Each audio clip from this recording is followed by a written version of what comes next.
Hi guys, we're here at Chester's with World Artistic Pool Champion Mark Dimick, and my name is Sean King. I'm Chris Wilmuth. And thanks for watching the Poolin Around show. We're gonna have Mark shoot some artistic shots, and then we're gonna ask him some questions. Really hope you enjoy it. Please don't forget to like, subscribe, and share. All right, on this shot, we're gonna shoot the cue ball into the dart into the balloon. Balloon will pop, two balls will go into the corner pockets.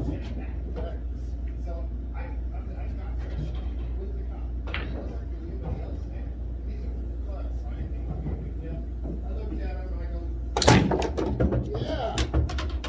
All right.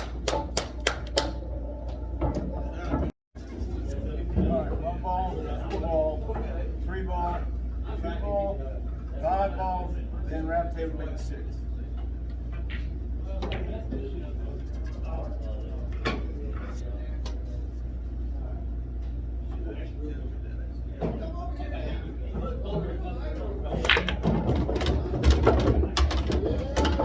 Got it. Yes. All right, on this shot, we've got what they call through the window. We're gonna make three ball in this side pocket, two ball over here, one ball in the corner. Cue ball's gonna carry them off the 2 and 3, go through this little window right here we've made, and make it 14.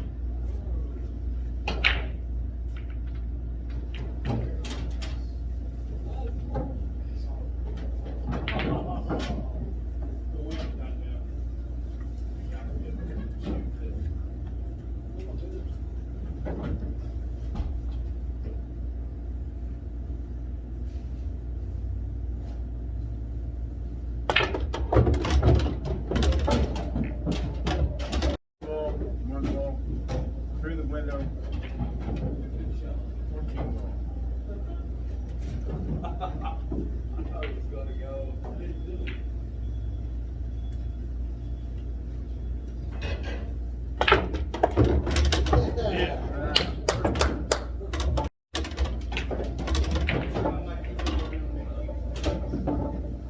This shot we have a ticky shot, kind of like a machine gun shot. You shoot into the 6, cue ball carry them off the 8, run along the rail, tick, tick, tick, tick, tick, tick, all the way down to the 15.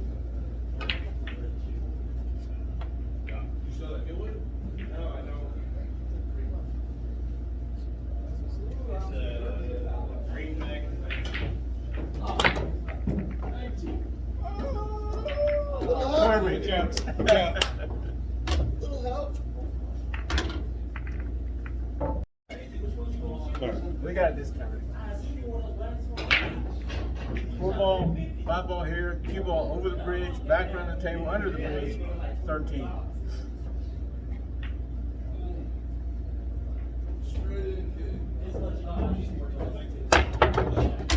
Money. Money, money, money, money. All right.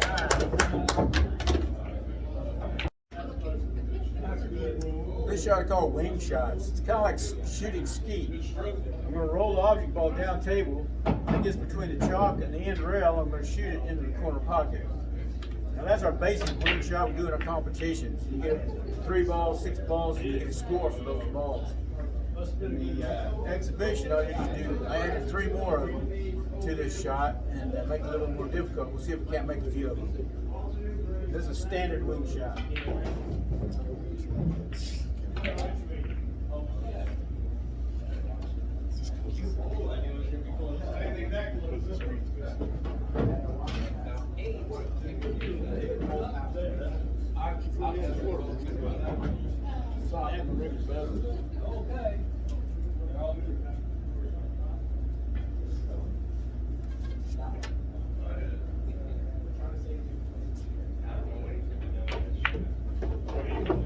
That's the standard wing shot.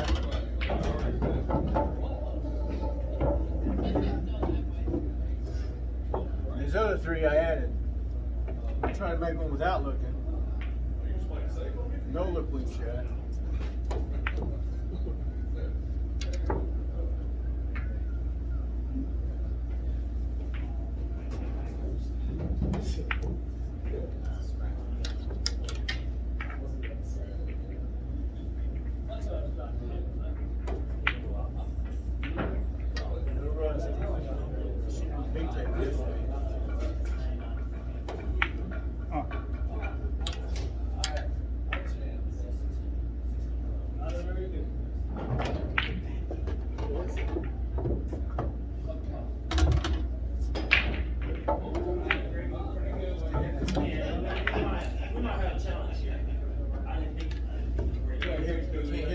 that chop when you're rolling it, the cue ball has to stay in the kitchen.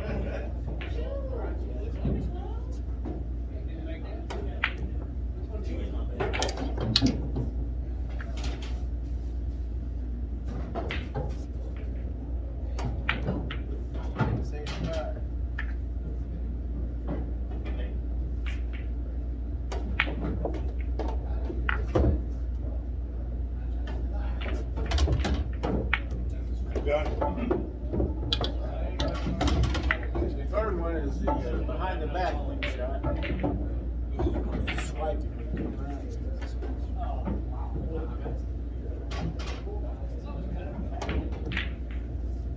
Count suit. Extra points.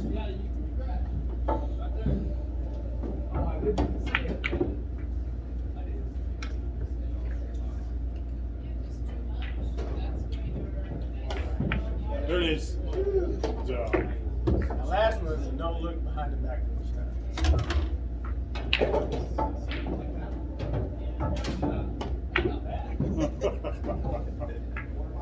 Gotta be fast. Got it. All right. Ready for me? Hi, welcome to the Poolin' Around show. Today we have Mark Dimick from Oklahoma City. He's a world artistic pool champion. He's also a great player. We got to see him shoot some shots earlier, and now we're going to get a chance to ask him some questions. My name's Sean King. I'm Chris Wilmeth. We hope you enjoy the show. So Mark, we have a couple questions for you. First one we have is, how are you introduced to pool? Well, I guess I started back when I was about 15 years old and playing in a small cafe, 2-table room, back room, and just down about 2 blocks from my house. Just matter of fact, right here in Del City, and it's just practicing every day. I had a friend that I used to compete with. We'd play every day after school, get off the bus, twice as much on the weekend. That happened for about 2 years, and just slowly progressed from there. So 15, huh? And what was your first pool cue then? I actually had a friend gave me a Adams pool cue. I still have it. Well, we're going to be looking at your cue that you've had for a long time soon, kind of like a what's in the bag. Sure. So where's pool taking you right here? Well, we've got a few minutes. Yeah. I started 15, playing around in Del City, Midwest City, just competing in your normal small pool room tournaments, and all the many rooms that came and gone. I played in just all of them around here, and started in pool leagues, and playing all the pool leagues, all the different ones, national pool leagues. And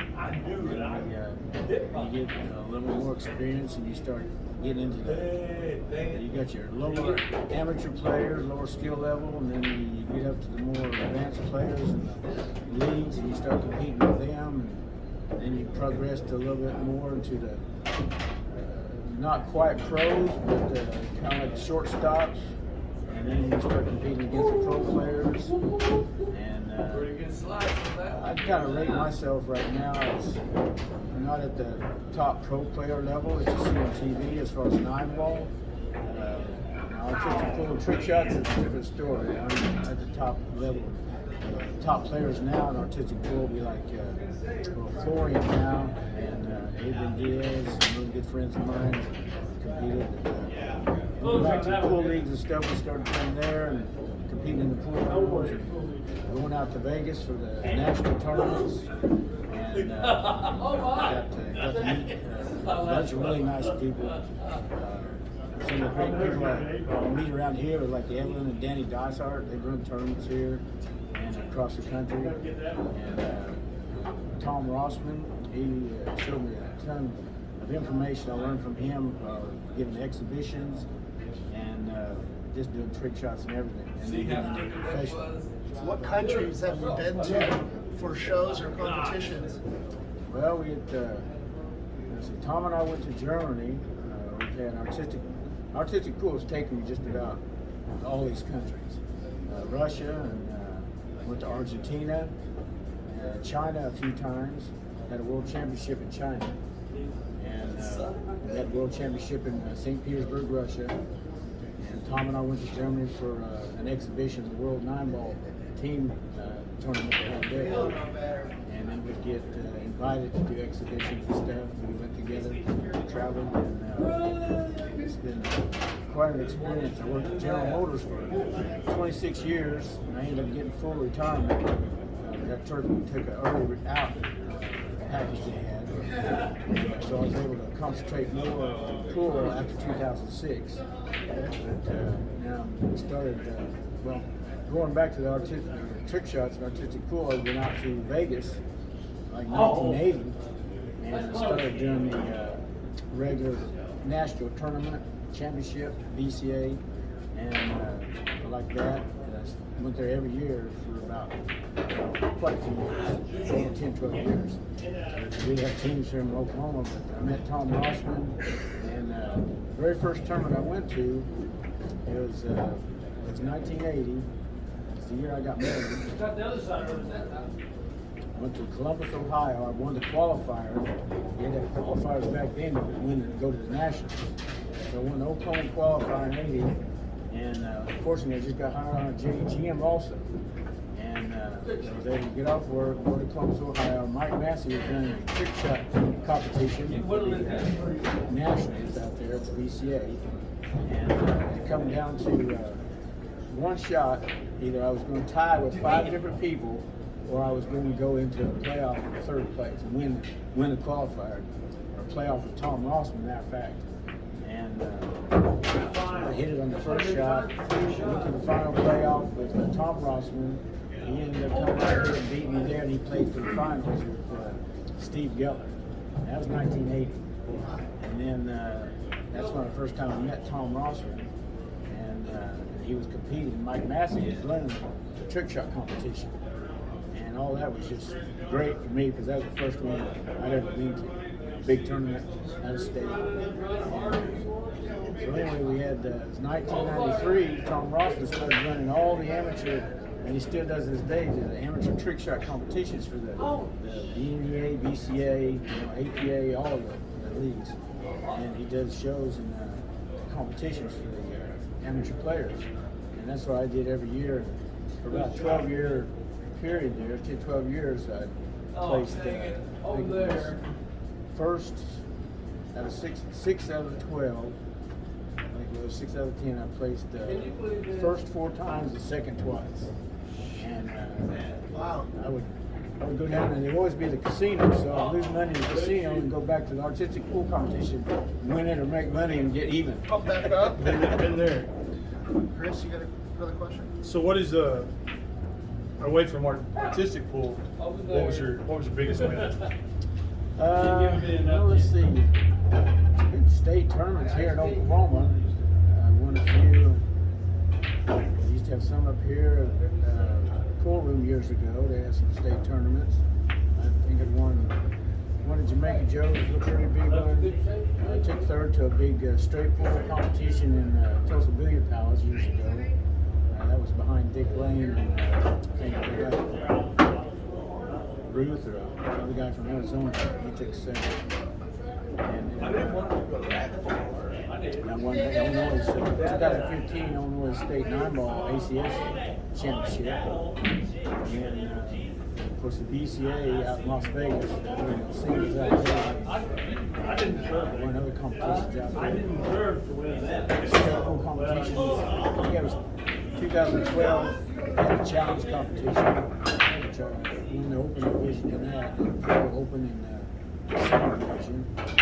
And the high run there was 120 in the competition. And 8-ball, 9-ball boys like to play. I like one part of the round. Is that your favorite game? Yeah, it's just about my favorite game. Yeah, one pocket, and then 8-ball, and then 9-ball. I like state pool also. In college, I played the ACUI called Paps Blue Ribbon. It was an intercollegiate tournament, and this was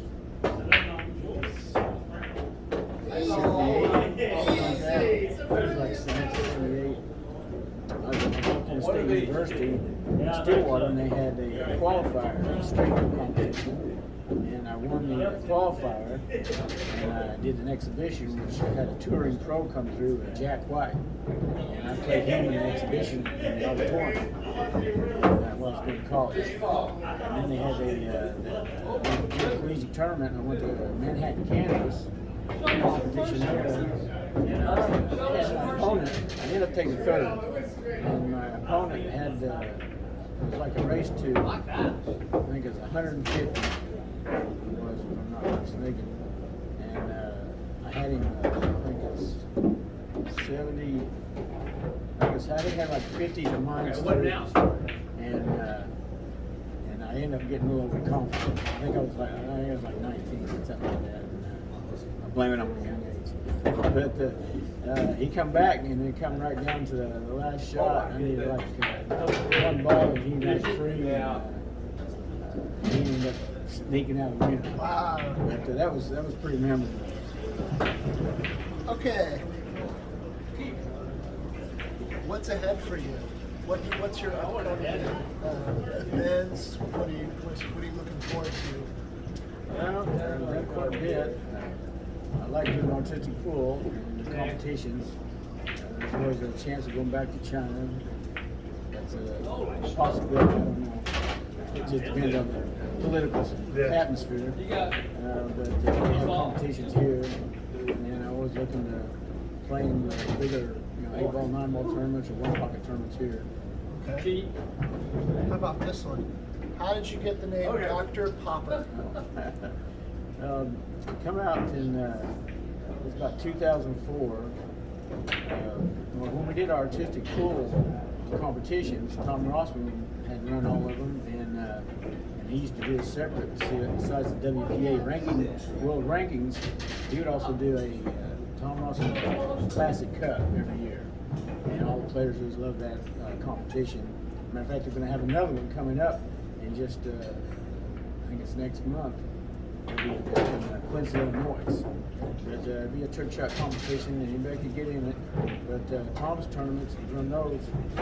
And one of the requirements to get into the artistic pool is to give yourself a nickname. Okay. And when I first started out, I thought, well, I'm from Oklahoma, I'll just make it to Oklahoma. I did that for about a little while, and I said, well, that sounds like the newspaper. So I changed it, and I actually invented the Dr. Popper jump cue.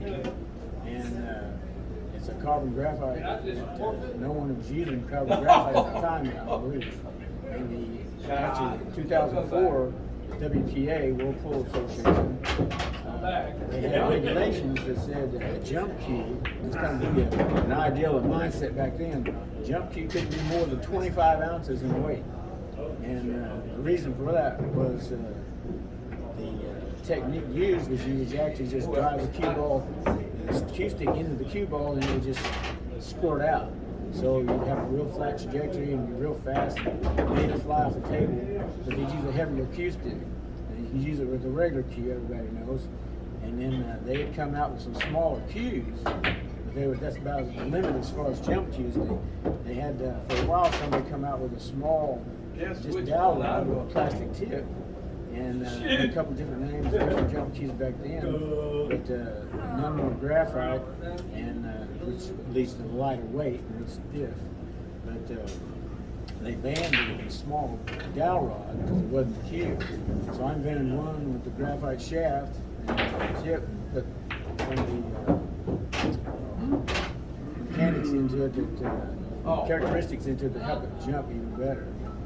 Did you bring one today? Yeah, I've got one. We can do a few shots of it.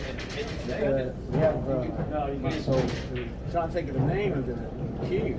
So we got Dr. Popper. And so that was the name. So I just took the name Dr. Popper, and that's where I got my nickname, and used that all since.